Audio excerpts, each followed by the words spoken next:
Mundie. All right. Just a little bit of this probably will not be the full 50 minutes. We have to cram this into a shorter lesson live Sunday, so I'll still have to take some out, but I just want to let you know it'll be a little bit shorter. But today we're going to talk about kingdom rewards. This is covering verses 6:1 through 5, and then verse 16 through 18.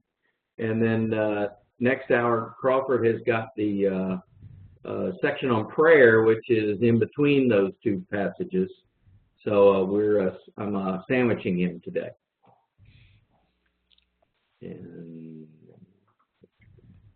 All right. So up till now, we've talked a lot about Beatitudes, salt and light, kingdom relationships and marriage, kingdom non-resistance, loving enemies, and now we're going to talk about kingdom rewards, which is the word that's used in these passages that repeatedly would catch our attention. So let's go ahead and read it and go from there. Beware of practicing your righteousness before men to be noticed by them.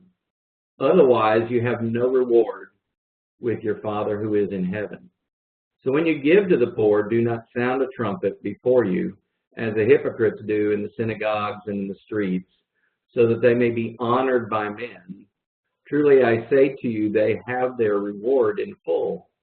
But when you give to the poor, do not let your left hand know what your right hand is doing, so that your giving will be in secret. And your Father who sees what is done in secret will reward you. When you pray, do not be like the hypocrites, for they love to stand and pray in the synagogues and on the street corners, so that they may be seen by men. Truly I say to you, they have their reward in full. When you fast, do not put on a gloomy face, as the hypocrites do, for they neglect their appearance so that they will be noticed by men when they are fasting. Truly I say to you, they have their reward in full. But you, when you fast, anoint your head and wash your face, so that your fasting will not be noticed by men, but by your Father who is in secret. And your Father who sees what is done in secret will reward you. So it's a little easy as we get started doing this to, when you think about rewards and, you know, we think about the grace of salvation and the free gift, and rewards, you know, we think, oh, how can that fit with the free gift of salvation and all that kind of stuff? But that's another study that we're not going to talk about, but I encourage you to go look at a lot of stuff that's on that, and that might be something that will get your interest later. So Jesus, again, is taking it higher and challenging the norm of his day. As we see this in all the passages, we had all the times where it said, you have heard or you have seen, and but I say, Jesus is through this whole sermon is just making a very big splash at the beginning of his ministry about just challenging that norm of what the religious world, what the Pharisees, the Sadducees, and even those that weren't religious, what they expected from religious people.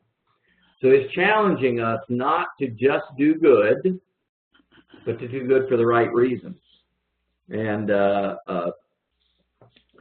as I'm looking at this, I'm thinking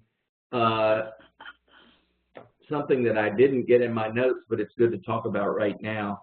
One thing you'll notice in the passage is this word hypocrite, which this is kind of the first time that shows up in the Bible, and it shows up several times in this passage. But the whole concept of a hypocrite was an actor, a person who, you know, was something but portrayed a different character on the stage than what they really were. And so the whole idea that when we're doing things for men's appearances, we're acting. It's not really our heart, it's what we're acting to do. And that makes us a hypocrite. And we always think, oh, that's a bad thing to be a hypocrite. But really we're just saying they're actors. So, but we all have these built-in insecurities that create a need to be recognized when we do good. You know, in sports, school, jobs, all of these things, we really, you know, we kind of crave somebody saying, you know, you're doing a good job, you're improving, we look for those grades on our report cards and things like that.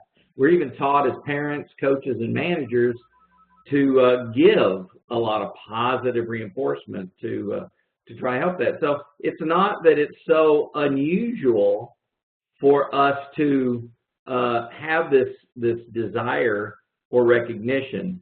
The passage is trying to focus on where to get that recognition from. You know, in the verses we're talking about some of the most pious acts as we do as disciples, you know, giving to the poor, praying, fasting. Even in the world, non-religious world views these things as all very godly things to do, very things that only religious people do, things that people do that have a relationship with God.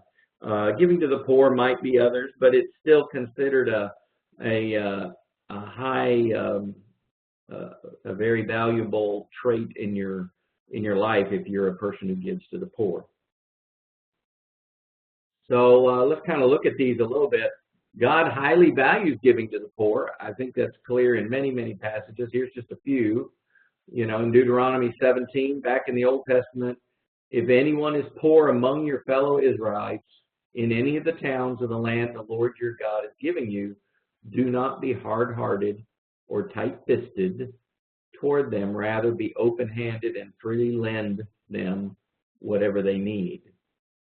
Proverbs 14:31, whoever oppresses the poor shows contempt for their maker, but whoever is is kind to the needy honors God.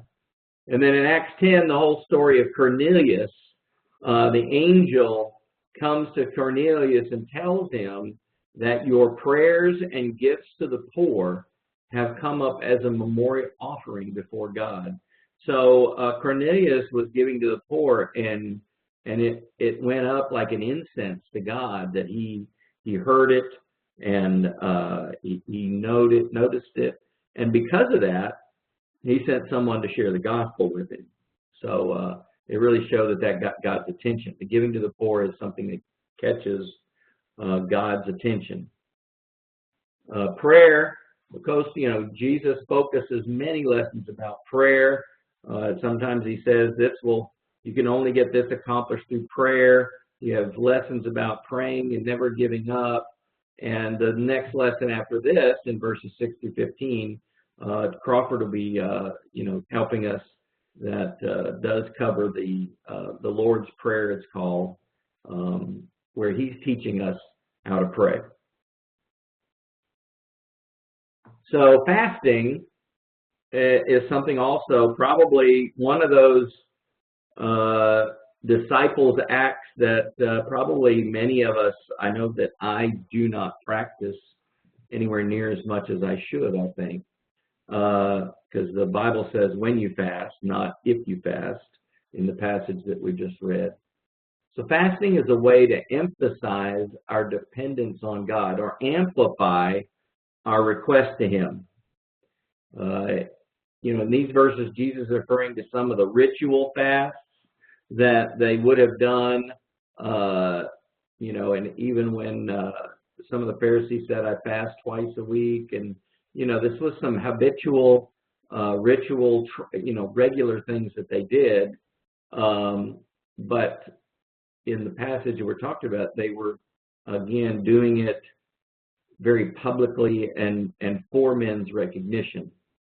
It's like saying, I'm very spiritual. Can't you tell? I'm fasting. I'm sacrificing. I'm denying myself. And when we start, when they were getting in that mode, they were doing it for men's attention. So there's two different words here that are translated the word reward or rewards. One is misthon, which is a noun. It's referring to the actual reward, the wages that we receive And that word is also used to refer to wages at times. It's used in verse 1, 2, 5, and 16. In 1, it says it's the reward we will not get from God. So it's kind of the negative side of that. The others are the rewards that we are getting from men. And then 2 times in this section that's also translated reward is the word apodidami. I hope I said that right. It's a verb, so it's not the reward itself, it's the act of rewarding or paying. And it's used in verse 4 and 18. And in these cases, in this example, it's used as the act of God giving us reward. There are passages otherwhere where it's used where you receive rewards from men, but it is the act of giving award. So it's an action verb. It's a verb of action there. So what about these rewards from men? In the passage, they, what is the reward? Did they get any money? No. Did they, maybe got a pat on the back? But really about all that happened in these examples is that they were noticed. They got the notice of men. They saw them. They saw what they did, and recognized that maybe they were religious in some way. In verse 16, it has the reward, the phrase reward in full. We'll talk about that again here in a minute, a little bit later. But this is like when someone sends you a check with a copy of the invoice and stamped on it, it says paid in full. And it's a really strong statement that says, basically, you're not going to get any more. I've paid off this debt. I'm not going to send you any more money. Don't expect any more money. Don't come knocking on my door. You have been paid in full. Whatever debt there was there is gotten rid of. There are no rewards from God when we seek recognition from men. So the implication is the reward that you got from men was your reward in full. So there is no more reward from God.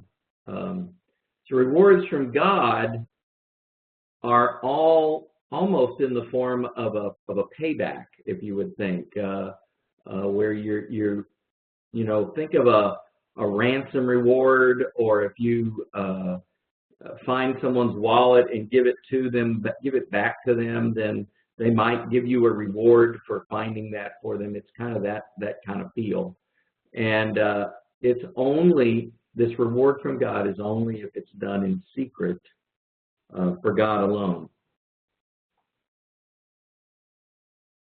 Similar to Luke 6:38, similar to this is in Luke 6:38, which is in the middle of Luke's parallel to the Sermon on the Mount. He makes this statement that says, "Give and it will be given to you, a good measure, pressed down, shaken together, and running over will be poured in your lap. For with the measure you use, it will be measured to you." So this idea of a payback from God is almost like the giving to the poor, the giving to others. God is going to return to us in kind, almost in the same level, the same amount. It truly is a reward from God, but it has some. It's not in this life. We'll talk about that right here. So where is this reward? We have people that preach a gospel of a prosperity gospel, that God's here to give us all these things on earth. But it's clear in this passage and an earlier passage in Matthew 5:11 that it says, "Great is your reward in heaven." Matthew 6:1 in this section says, "You have no reward in heaven." Now that's kind of a scary thing, to think that you have no rewards in heaven. It's not saying you don't go to heaven necessarily, but it says there is no reward when you get there. That's another study, like we said. We have to avoid expecting that we'll receive payment for our good deeds in this life. It's not any different when we say we're going to do it for the recognition of men, than to say we're going to do it so that we can get something from God. It is the same kind of heart. All right, I'm not going to get anything from God, but if I keep doing this, I'm going to get it from God. And he's saying we're going to get it, but it's not in this life. It's not necessarily tied to it. All right, so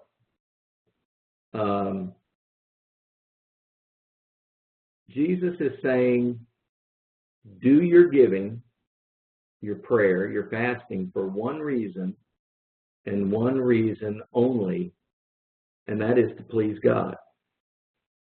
And it's hard for us to do that sometimes. We feel insecure. We want to make sure people see us. Maybe we want to cover up for the sins we've got and think that we're doing better, but it's hard for us.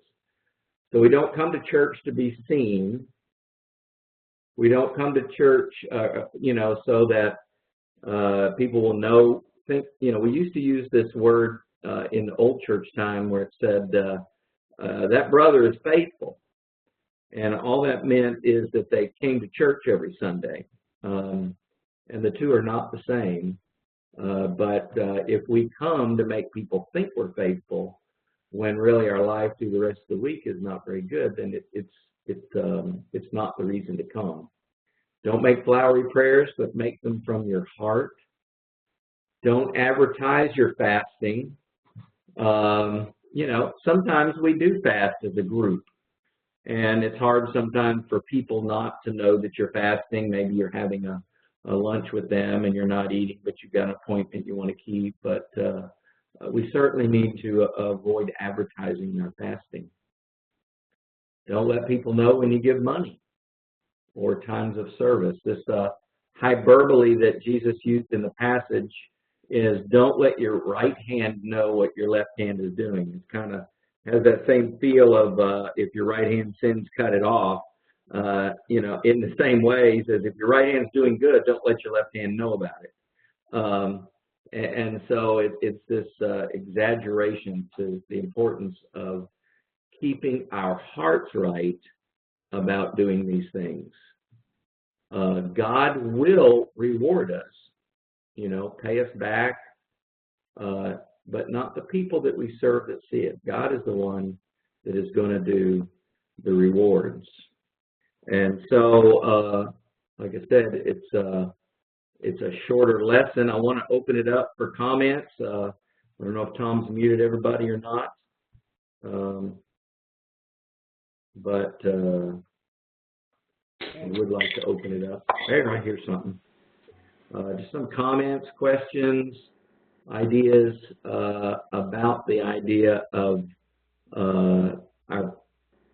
where our reward is in heaven and return for our acts of service.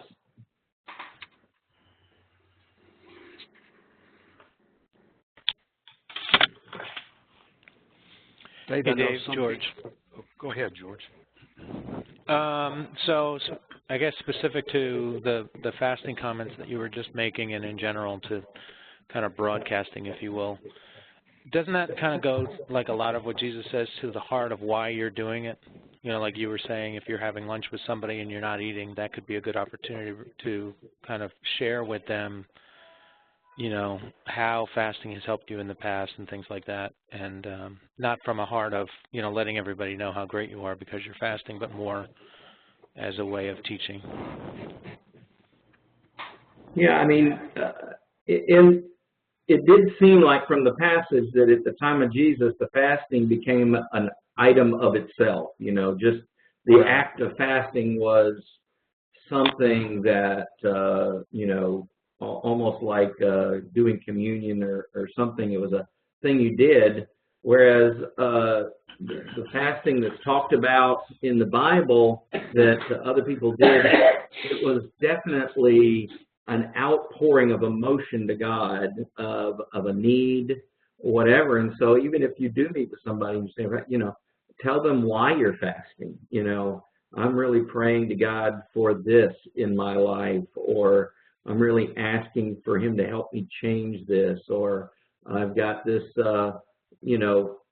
problem, medical problem, whatever it may be in my life, and I'm really pouring it out to God. And so when people see the reasons for the fasting as being reaching out to God, then it puts it in a different context than what they were doing, which is just to get attention or to show piety, if you want to use that word.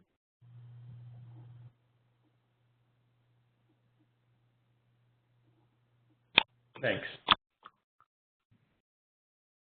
Dave, I know that sometimes people have taken Jesus' words here and they have been troubled by the fact that somebody might see what they're giving, somebody's got to count the money, somebody knows their check, what the amount is.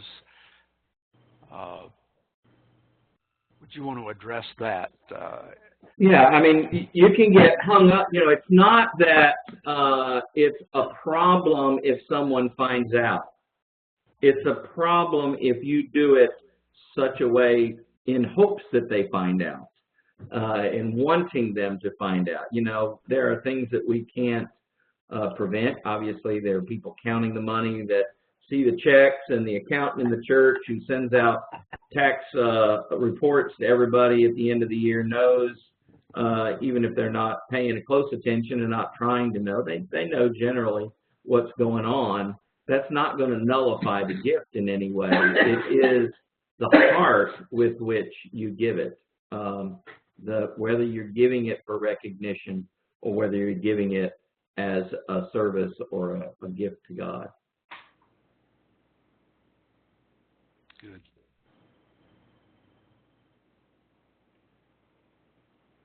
I know many years ago, I moved to a ministry, moved to be a part of a church that had an extremely high degree of accountability, much greater than I had ever been exposed to before.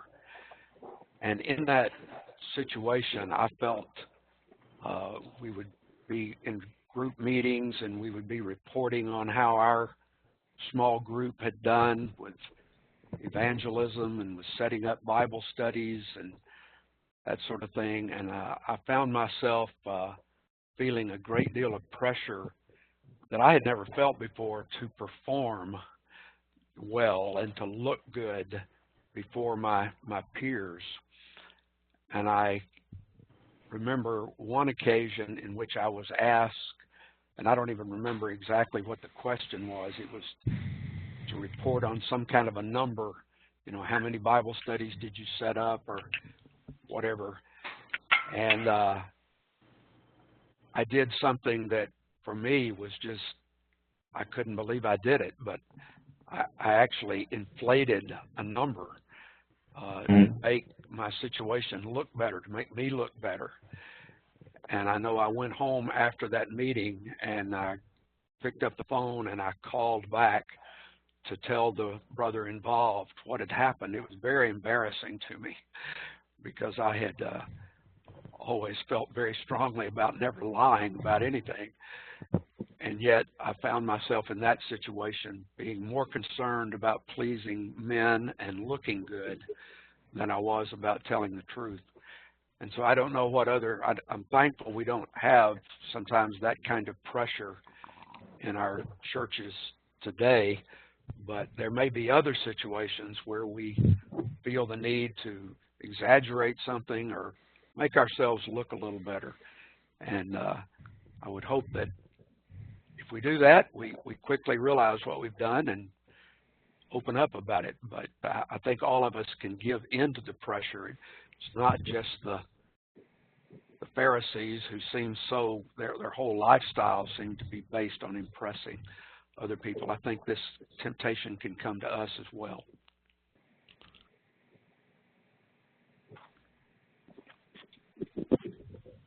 There is that passage also where Paul recites all the good things he's done and his heritage and all that, and several times in the middle of it, he just says, I feel crazy and stupid for doing this. I feel uncomfortable because he had that concept of not wanting to use that. He was trying to make a point to say that if he wanted to, get some recognition, he could, but he was obviously very uncomfortable with the whole idea. Yeah. Amen. Well, I was going to say, I know that there a lot of times in our spiritual conversations, we have, we bring up a prayer. Are we praying? Or hopefully we are, but not fasting, or as someone mentioned about teaching about fasting, that we're having those conversations to teach one another. But, I like where you made reference to the scripture saying when you fast, meaning that we're going to, not if we will fast, we're going to, it's just a matter of when. But then, trying to have those conversations without, trying to impress people or, show ourselves to be better than what we really are, but truly, as was mentioned in the lesson, emphasizing our dependence on God and amplifying our requests. If we're praying and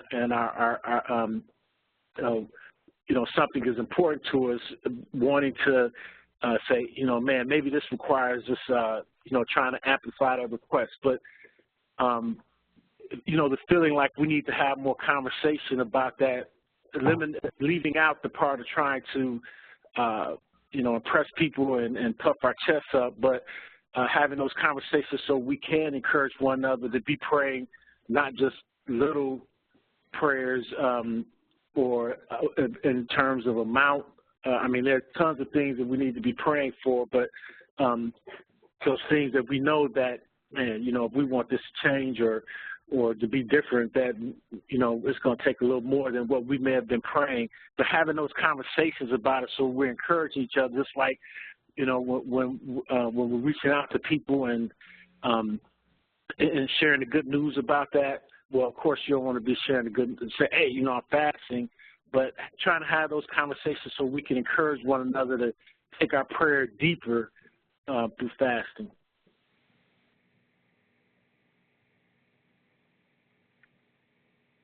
Right. Well, prayers should be our heart talking to God, not it's, English is a limiting language sometimes, I think, in talking to God.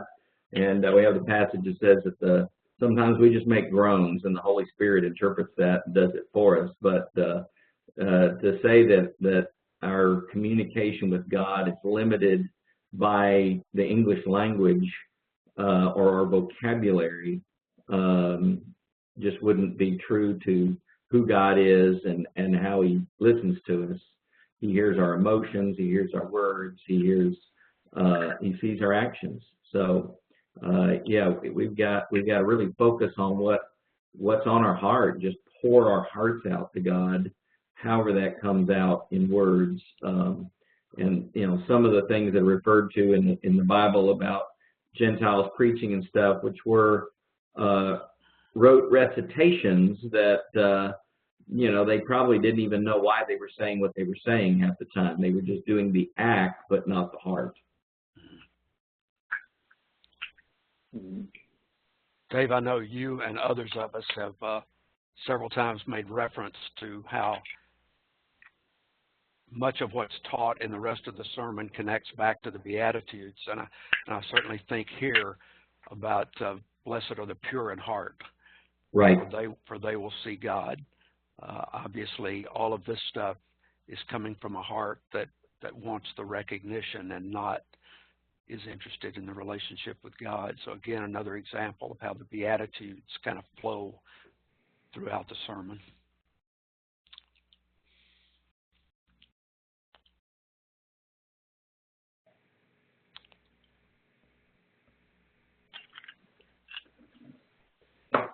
All right. Well, like I said, I appreciate everybody's comments. Not too many words. Let's just go back and read it one more time so that it kind of sinks in with us as we go. So we beware of practicing our righteousness before men to be noticed by them. You know, the motivation being to be noticed. Otherwise, you have no reward with your Father who is in heaven. When you give to the poor, don't make a big deal about it. Don't sound a trumpet, as the hypocrites do, referring to people that were giving, but it wasn't on their heart. They didn't care about the poor. They just wanted to give for recognition. Do in the synagogues and in the streets as they may be honored by men. They were seeking honor of men. Truly, I say to you, they have their reward in full.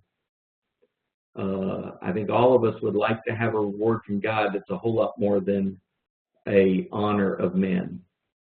But when you give to the poor, do not let your left hand know what your right hand is doing, so that your giving will be in secret, and your Father sees what is done in secret will be rewarded, which is exactly what Cornelius was doing and was recognized by God.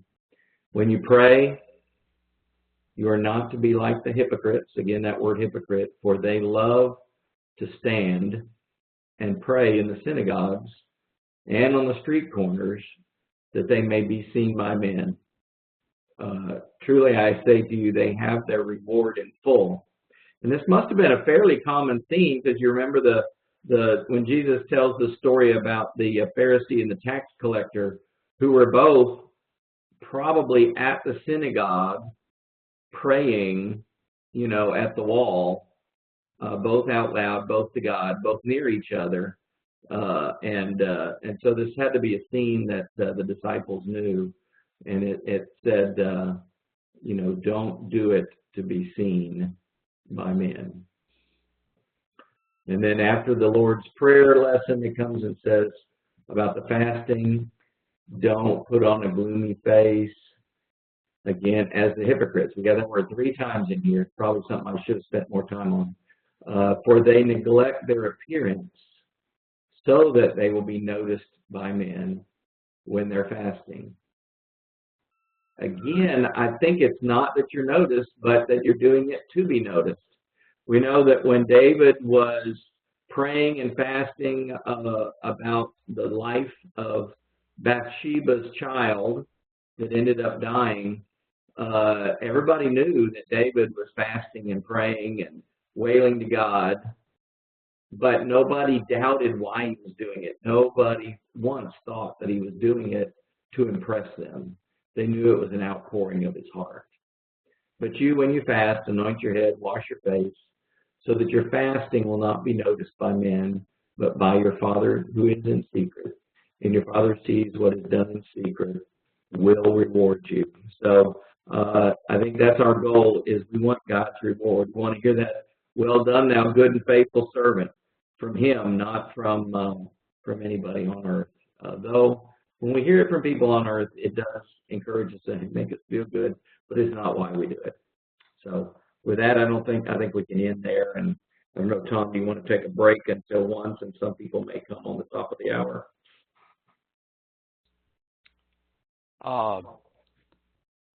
Yeah, let's go ahead and take a break, but I would say let's just take our normal 10-minute break here. Okay.